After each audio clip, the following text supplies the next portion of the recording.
Chers amis, nous vivons actuellement une période extraordinaire, la période de la reconstruction du temple de Jérusalem.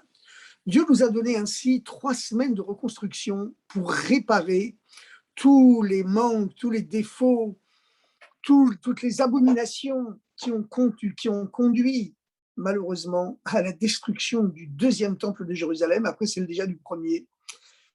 Et on sait que le deuxième temple de Jérusalem avait été détruit par la haine gratuite, non pas par une mauvaise relation avec Dieu, mais une mauvaise relation intra-humaine, entre les êtres humains eux-mêmes.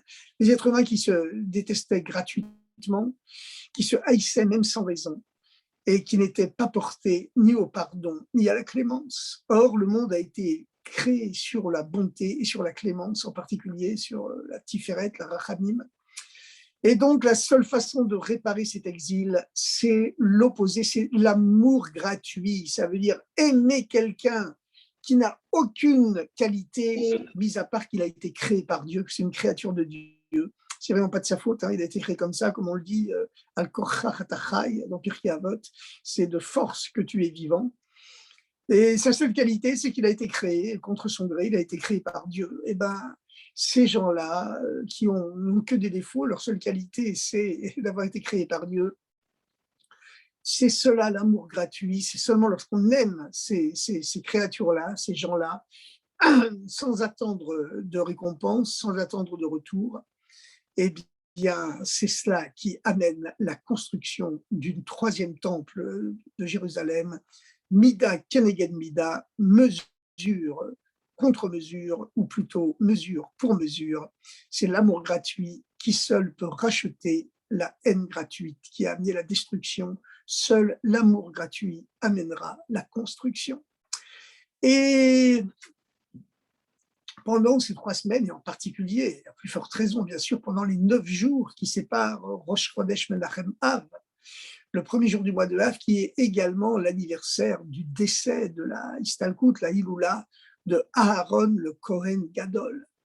Le Kohen Gadol, Aaron, c'est une exception dans tout le Chumash, dans toute la Bible.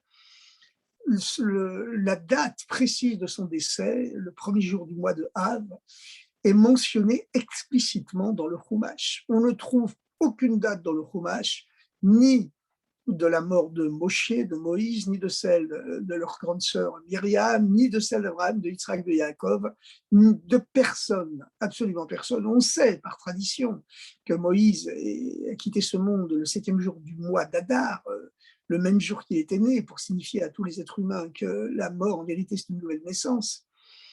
Mais en réalité, ce n'est pas écrit dans le texte écrit du Chumash. La seule mention de date précise d'un décès, c'est au sujet de Aaron, le grand prêtre. Pourquoi ? Parce que cette date, quelque part, elle porte bonheur à toute l'humanité.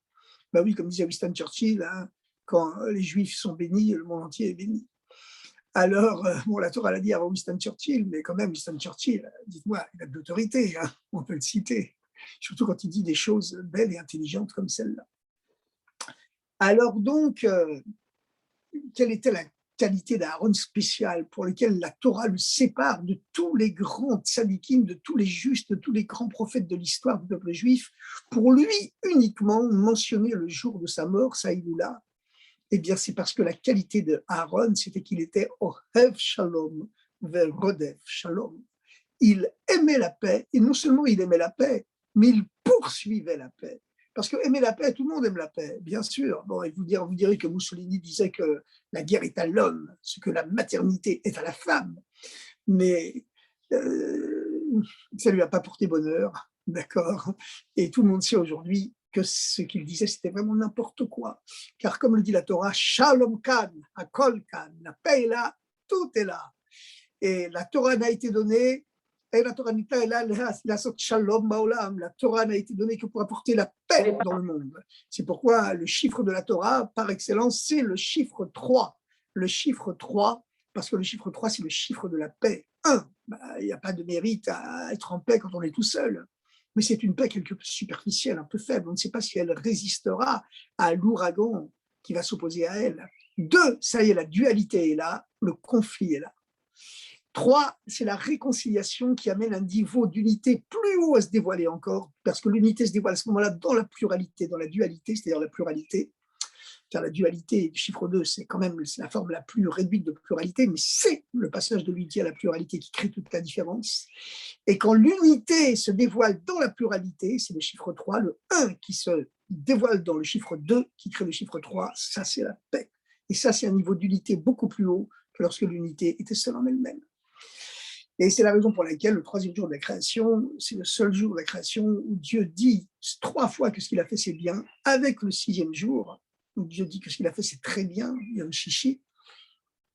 Mais ce jour-là également, le 6e jour, c'est le 3e jour du 2e triptyque de la création, qui est basé chaque fois sur le fameux triptyque Chesed, bonté, Gvura, sévérité, Tiferet, la miséricorde, qui est au-delà, au-dessus des deux, donc qui peut les réunir. Et la même chose pour les 3 sphirotes qui suivent, les 3 autres jours de la création, le 2e triptyque.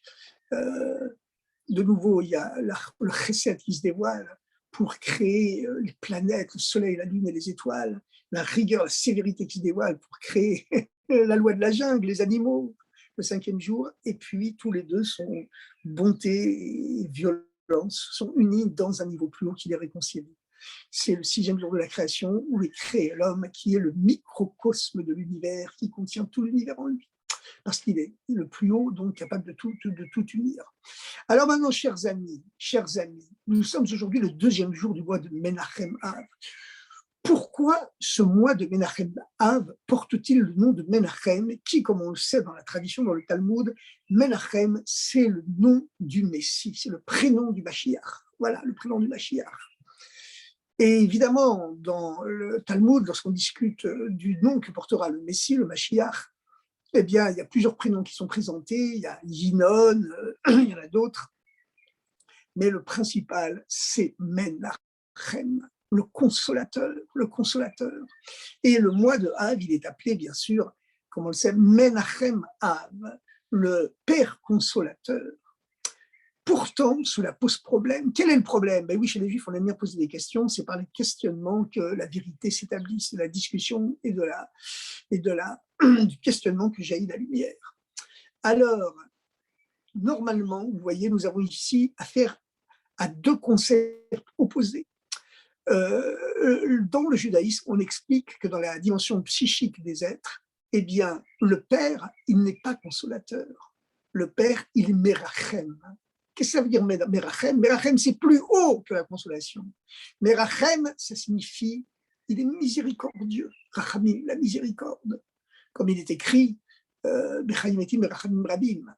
La grande, l'infinie miséricorde, c'est elle seule, la miséricorde, qui fait revivre les morts. Donc, la miséricorde, c'est la vertu suprême. Le monde, d'ailleurs, a été fondé sur le principe de miséricorde. Sinon, il ne pourrait pas vivre. Alors maintenant, puisque la caractéristique psychologique de la mère, c'est d'être consolatrice, la mère, elle est menachem, elle est consolatrice, le père, lui, il est plus que consolateur, il n'a pas besoin d'être consolateur, il est merachem, il est miséricordieux. Quand la miséricorde divine ou humaine se dévoile, eh bien, parce que la miséricorde humaine, elle est à l'image, évidemment, infiniment réduite de la miséricorde divine, à ce moment-là, il n'y a plus besoin de consolation. Le concept de consolation dénote une notion de souffrance, de deuil. On a besoin d'être consolé. Et la preuve, une des preuves, c'est que lorsque quelqu'un est en deuil, au bout d'un certain temps, on n'a plus le droit de le consoler. On n'a plus le droit de lui signifier nos condoléances, parce que ce serait raviver, réveiller son deuil et sa souffrance que Dieu préserve. Donc, la notion de consolation évoque toujours une notion malgré tout de deuil, de manque et de souffrance. On est consolé, mais le manque est quand même là. Par contre, lorsque la miséricorde se dévoile, alors à ce moment-là, il n'y a pas besoin de consolation. Il n'y a absolument besoin d'aucune consolation.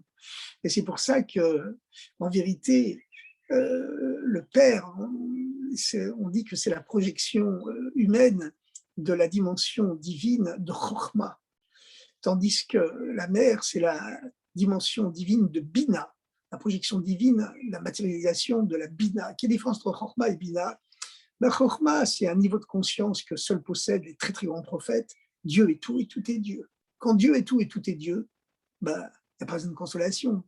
Chaque chose qui arrive, elle est magnifique, elle est merveilleuse, elle est messagère de Dieu, elle est envoyée par Dieu, donc tout est bien dans la vie.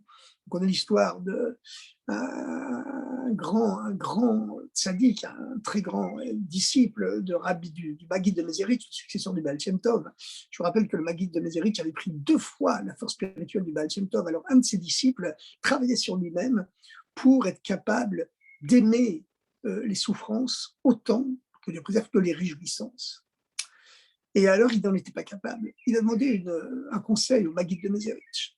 Et le Maguid de Mezerich lui a répondu d'aller voir un autre maître spirituel qui était Rav Zoussia d'Anipoli, qui est d'ailleurs un des auteurs des préfaces du Tanya, le livre du Admour Alaken, ce qu'on appelle la Torah écrite de la Chassidut Chabad. Parce que lui, il était réputé pour avoir énormément de souffrances dans sa vie et toujours les prendre du bon côté. Quand il a été le voir, Rav Zoussia lui a dit « Pourquoi tu es venu me voir ?» Il a répondu « Je suis venu te voir parce que le Maguid m'a dit que de toi, je pouvais apprendre à bénir Dieu pour les souffrances autant que pour les réjouissances. » Alors, Rav Zoussia lui a dit, il était vraiment interloqué, il a dit « Mais pourquoi il t'a envoyé chez moi?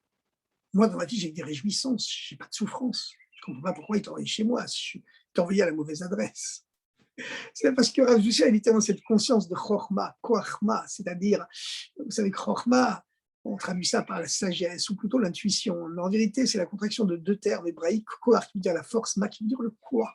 C'est-à-dire c'est la fonction intellectuelle la plus haute, c'est l'intuition qui est ouverte sur l'infini. Mais quand cette Chokhmah se dévoile et arrive à conquérir tout l'espace intérieur de l'être humain, alors l'homme se met à vivre en osmose avec l'infini.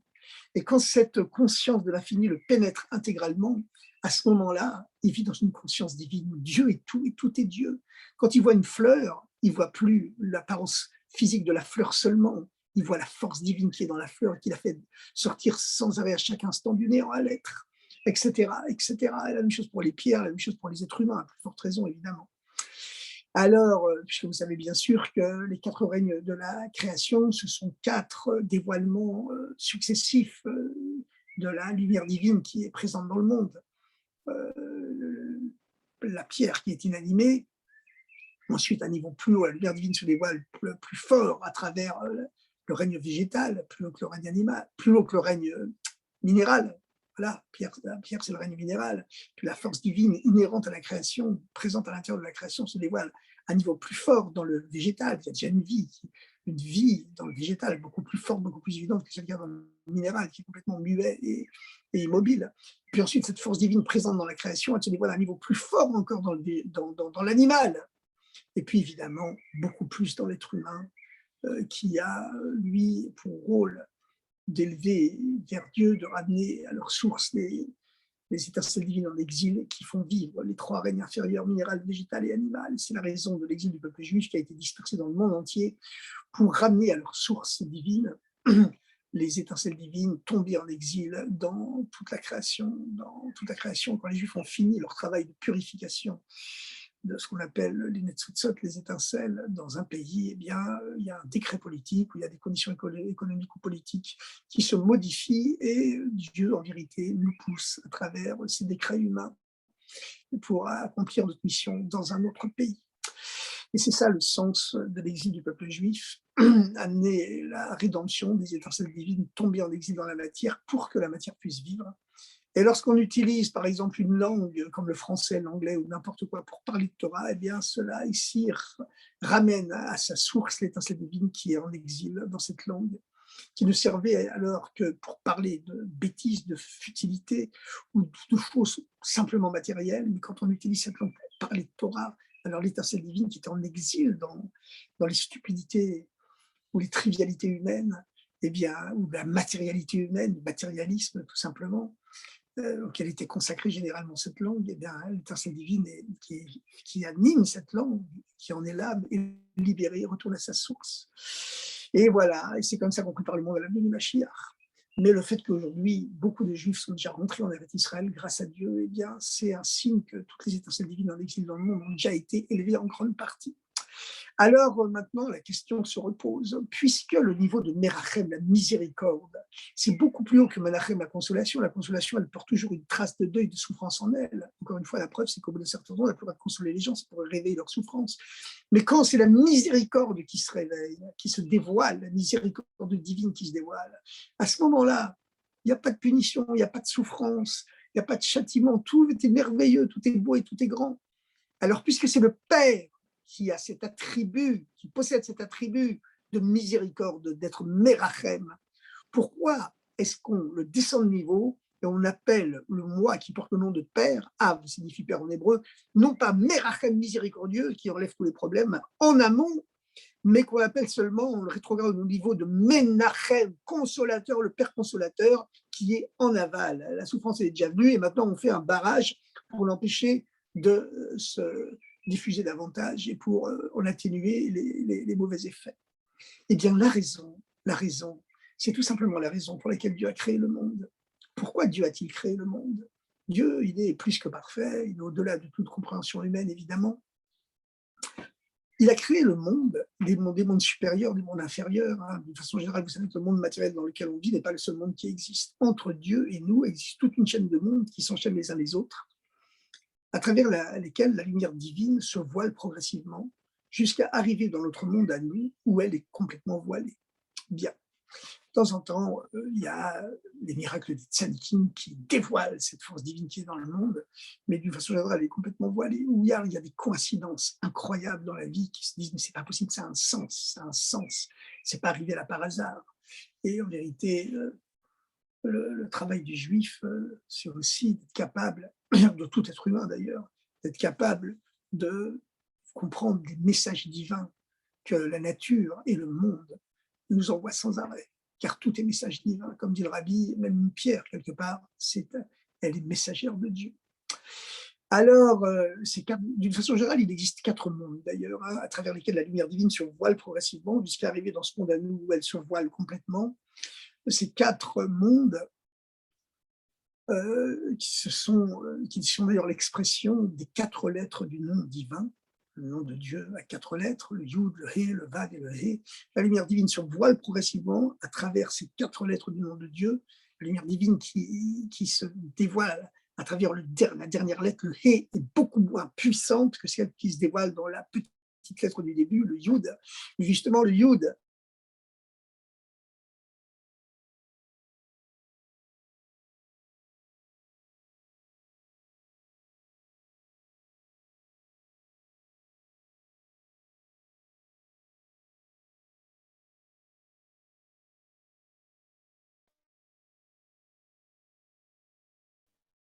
c'est tout petit, c'est quasiment un point, parce que c'est à ne devenir plus qu'un point pour. Et ça, c'est le monde le plus haut, le monde de la Tzilut, du nom de Dieu. Eh bien, ces 4 mondes, eh bien, le premier qui exprime la lettre Yud, la lettre la plus sacrée, la plus sainte de tout l'alphabet hébraïque, qui est la première lettre du nom de Dieu, parce que justement, ce n'est qu'un point, la forme d'ego la plus réduite qui puisse exister. L'ego veut de devenir plus qu'un point, encore une fois, pour s'inclure en néant et comme ça retourner à Dieu. Eh bien, le Yud correspond à l'élément feu, parce que le feu lui-même, il ne fait que remonter à sa source sans arrêt, il peut remonter plus haut, remonter, retourner à sa source, le feu céleste d'en haut d'où il est émané. Et même s'il va s'autodétruire en détruisant son combustible, eh bien, malgré tout, il veut continuer à brûler. C'est comme ça, c'est le feu. Et ensuite, nous avons le deuxième élément, c'est l'air. L'air, on en parle, vous savez, les 4 éléments, on en parle dans Bereshit. Hein, quand on dit Bereshit bara Elokim et Hashamayim et Haaretz.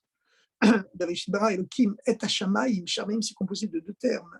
Esh et Maïm, comme le dit Rachid d'ailleurs dans son premier commentaire de la Torah, le feu et l'eau. Parce que dans le ciel, dans les mondes supérieurs, le feu et l'eau font la paix, et sur terre, au contraire, ils se combattent. Mais l'eau, qui est le principe de bonté, l'emporte toujours sur le feu, qui est le principe de violence. C'est comme ça. C'est ce que C'est ce que le Admorazaken avait dit à son fils et futur successeur, Rabbi Dovber, le Admor Haïtsaï, le Mitel quand les troupes françaises étaient en train d'écraser les troupes russes et s'approchaient de Moscou. Et son fils lui a dit, mais tu nous as promis que Napoléon, les Français perdraient la guerre, que les Russes gagneraient. Admorazaken lui a dit, écoute, souviens-toi que, en l'occurrence, les Français sont les agresseurs, sont eux qui ont attaqué la Russie et qui l'ont envahi. Et donc, eux, ils incarnent le feu. Tandis que les Russes, avec leur drapeau blanc qui ne font que se défendre pour l'instant, eh bien, ils incarnent l'eau. Or, dans la nature, Dieu a fait les choses en sorte que c'est toujours l'eau qui finit par éteindre le feu. Voilà. Et ça se vérifie d'ailleurs à travers toutes les guerres de l'histoire, hein, où les agresseurs sont toujours finalement vaincus. Comme on l'a vu dans les 2 guerres mondiales, etc., et dans plein d'autres conflits à l'échelle de l'histoire.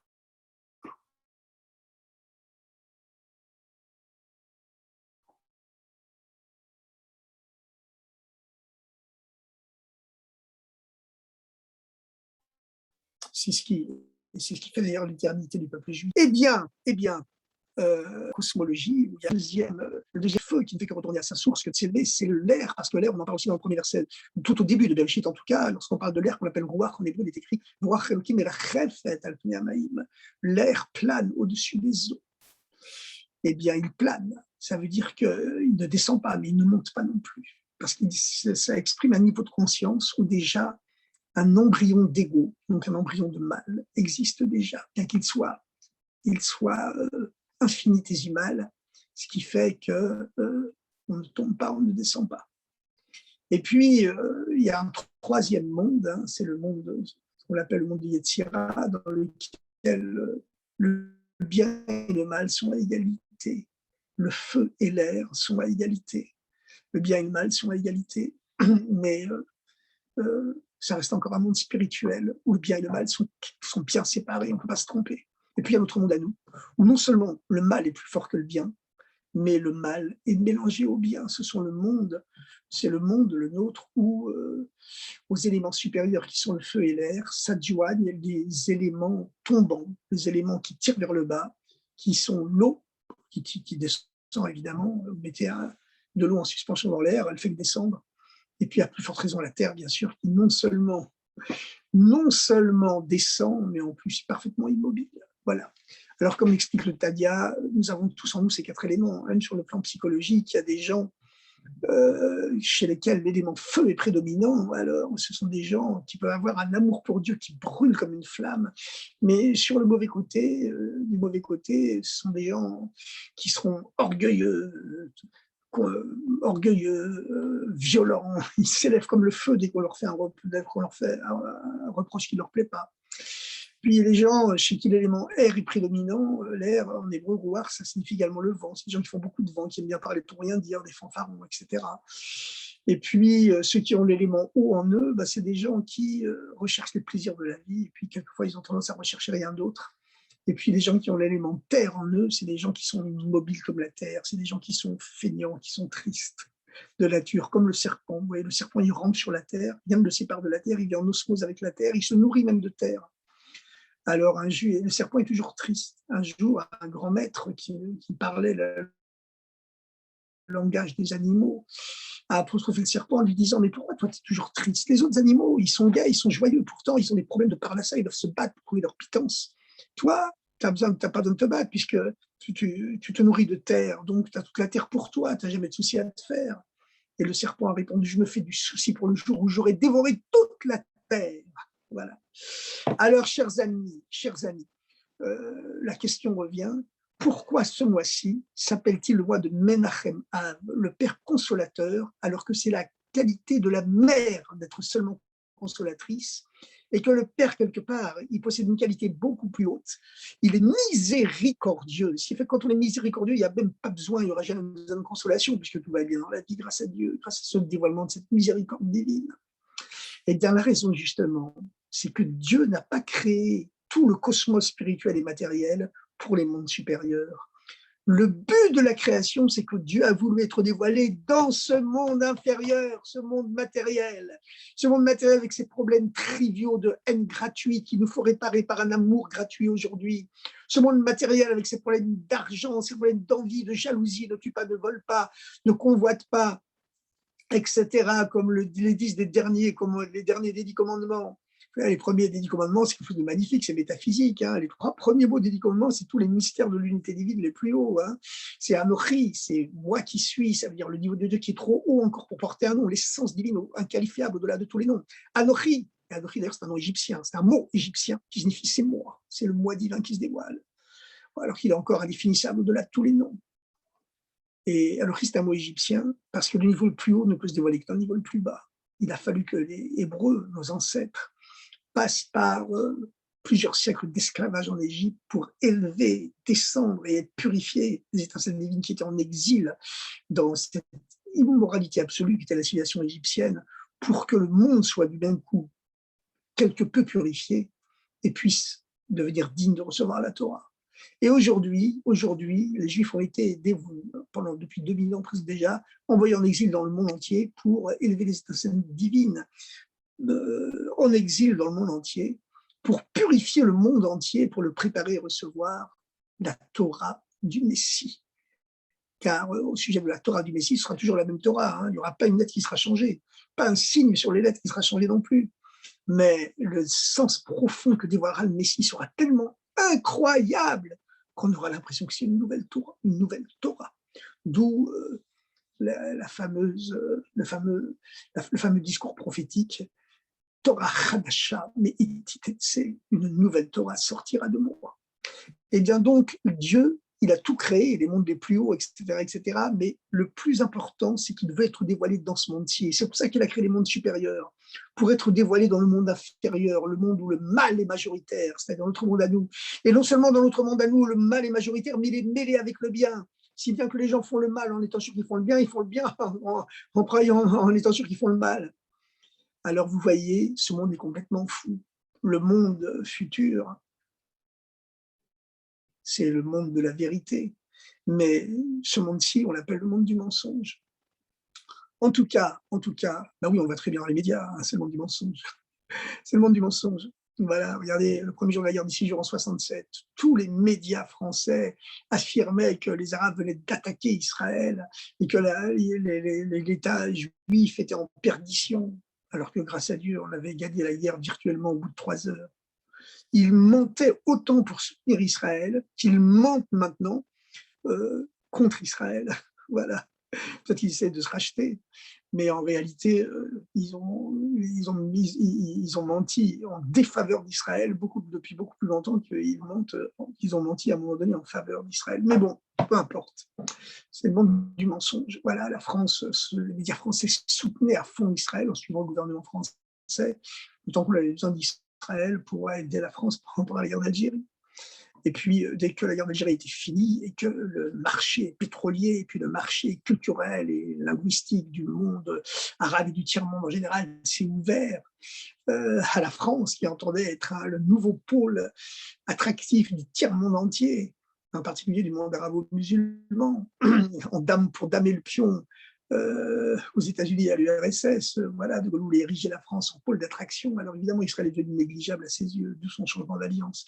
Voilà un monde sans honneur, un monde sans principe, un monde où l'intérêt de prestige, où l'intérêt financier, l'intérêt économique, mais à la limite même l'intérêt de prestige, le faux prestige, c'est ce qui prédomine. Voilà le monde du mensonge. Mais c'est dans ce monde-là, ce monde matériel, que Dieu a voulu être dévoilé. Et c'est pour ça qu'il a créé le monde matériel. C'est le but de tout, c'est ce monde-là. Et c'est pour ça que le mois de Av est appelé Menachem Av, car le mois de Av, c'est le mois de la destruction du temple, mais c'est aussi le mois de la reconstruction du temple. Et c'est la raison pour laquelle le rabbi a lancé, le rabbi Lubavitch, bien sûr.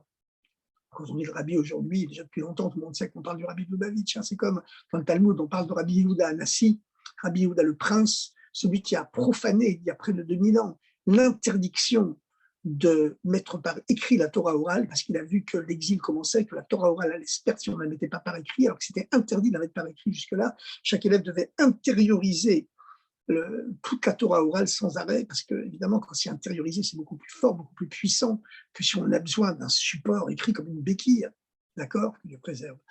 Eh bien, Rabbi Yehuda Anassi, Rabbi Yehuda le prince, eh bien, c'est lui qui a profané cette interdiction de porter la tradition orale par écrit et qui a donc mis par écrit le premier code de loi, la Mishnah.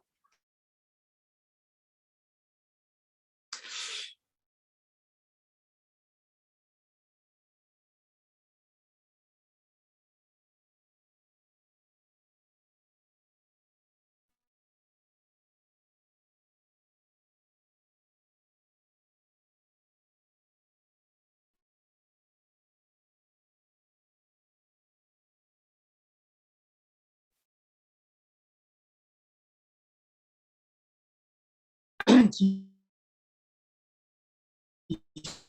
sert de base à tous les codes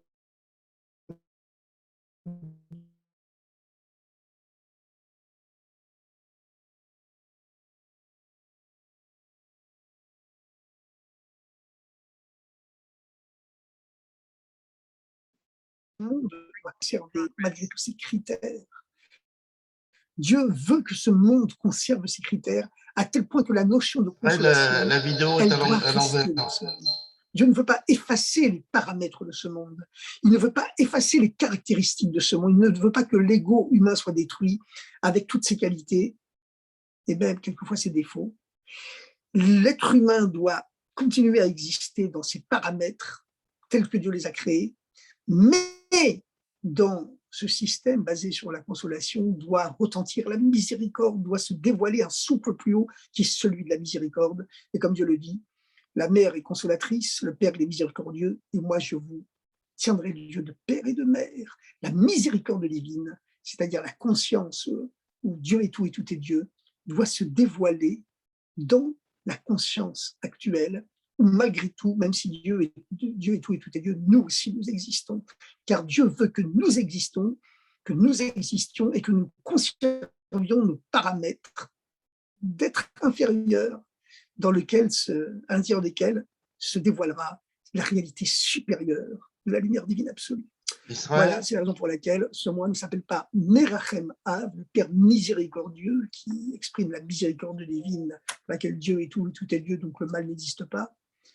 Menachem Av, nous savons que l'ego humain existe avec ses qualités et ses défauts, et l'ego humain doit subsister, l'existence humaine doit subsister, et dans cet ego qui par essence est un être inférieur, doit se dévoiler la réalité absolue de Dieu et la bonté absolue de Dieu, la bonté gratuite de Dieu, qui, lorsqu'elle se dévoile en homme, amène l'amour gratuit avec tous les êtres humains, qui amène le dévoilement du Messie, cette étincelle du Messie que nous avons tous en nous, qui va se dévoiler en nous et par là même dans le monde entier, et qui va se cristalliser sur un être humain qui sera le Messie en chair et en os.